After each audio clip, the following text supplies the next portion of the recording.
You know, whenever we talk about the dangers of AI, we're almost always focused on its mistakes, right? The hallucinations, the bias, the weird errors. But what if the real risk, the deep risk, isn't in AI's failures, but in its flawless success? That's the subtle and frankly far more profound danger we're going to dive into today. And that question right there, it really forces you to look past the obvious stuff. It kind of makes you wonder about this strange future we're building. I mean, what happens when a machine can perfectly replicate our systems of knowledge, but has absolutely zero understanding of the reality those systems are supposed to describe? Okay, so to really get our heads around this, we need a guide. And we find a perfect one in the Akbarian tradition of Sufism. It's a school of thought built on these two really distinct but essential layers. You've got the raw visionary experience, and then you've got the scholastic system that was designed to explain it all. All right, so check this out, because this is where the core tension lies. On one side, you've got Ibn Arabi. He's the visionary. His work just flows from this thing called kashf, a direct spiritual unveiling. It's incredibly profound, but it's also paradoxical and, honestly, super hard to wrap your head around. Then, on the other side, you've got his brilliant commentator, Qayṣarī. He's the systematizer. His genius was taking that raw, messy, visionary insight and translating it into this logical, accessible, and totally coherent philosophical system. So the whole point of this entire tradition, the ultimate goal, is something called fat, an opening. And this isn't about reading books, you know? It's a direct, unmediated experience of reality, a direct taste. It's the destination that everyone is trying to get to. So how do people traditionally get to that opening? Well, they used the sharh, which means commentary.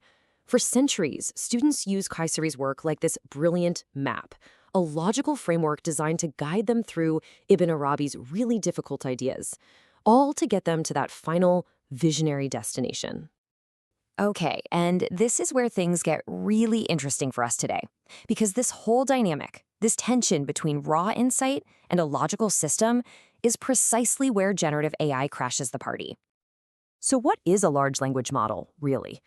At its core, it's a master of systems. It doesn't understand things the way we do, not at all, but it is unbelievably good at recognizing and replicating logical patterns and coherent structures. It is, for all intents and purposes, the perfect scholastic. And get this isn't some happy accident. It's totally by design. This quote, it comes from an actual training manual for an advanced AI.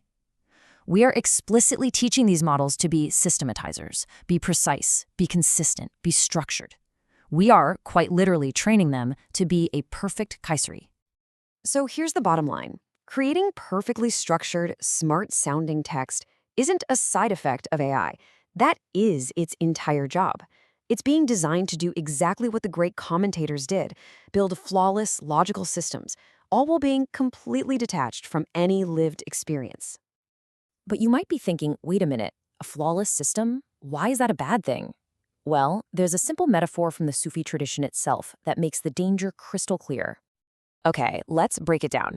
Imagine that spiritual insight, the fath, is a house. The door to that house is locked, and the lock is Ibn Arabi's dense visionary writing. The key then, the thing designed to open that very lock, is Qayṣarī's clear, systematic commentary. And for hundreds of years, this totally worked.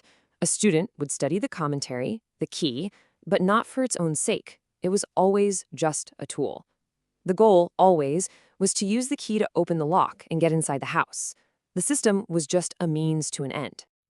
But with AI, well, that whole relationship just gets completely shattered. And this is what we might call the scholastic trap. I mean, an AI can churn out text that sounds absolutely brilliant, philosophical, and deeply insightful. It can perfectly replicate the style of a master commentator, but that style has no connection, none, to the underlying reality it's supposed to be describing. The system is flawless, but the house is completely empty.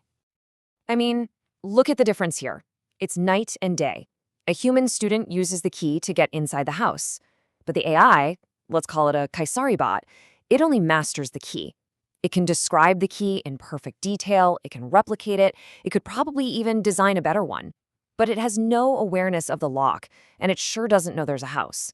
It has no consciousness, no way of getting that direct taste.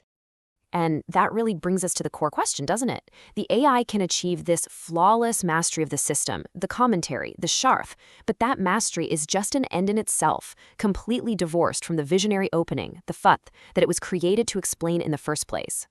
So this trap, it's not just a technical limitation, it's something way more profound. It's actually creating a brand new and really powerful kind of obstacle to genuine understanding. In Sufism, they have a word for this, a veil. Yeah, the concept of a hijab, a veil, is so important here. And the most subtle, the most dangerous veils, they aren't made of darkness or ignorance. They're veils of light. They're made of knowledge that, instead of revealing reality, actually ends up obscuring it. Here's a wild way to think about it. Ibn Arabi's original text, it's already kind of a shadow. It's a description of a direct visionary reality. Qayṣarī's commentary, that's a system explaining that shadow. So an AI that mimics Qayṣarī, it's generating a shadow of a shadow. It's a simulation of a system that was already just a map of reality. With every step, we're just getting further and further from the source. And this is the final twist. And honestly, it's kind of chilling. The very tool that was designed for centuries to reveal the truth, that brilliant systematic commentary, now becomes the ultimate barrier. Its perfection, when it's generated by a machine that has no understanding, becomes this beautiful, intricate, and utterly impenetrable veil. So we kind of end up right back where we started. But now the question is so much bigger. This was never just about Sufi metaphysics. As AI flawlessly masters our systems of law and science and art, we have to ask ourselves this crucial question. Are we building tools for deeper insight, or are we just weaving more elaborate, more convincing, and ultimately more dangerous veils?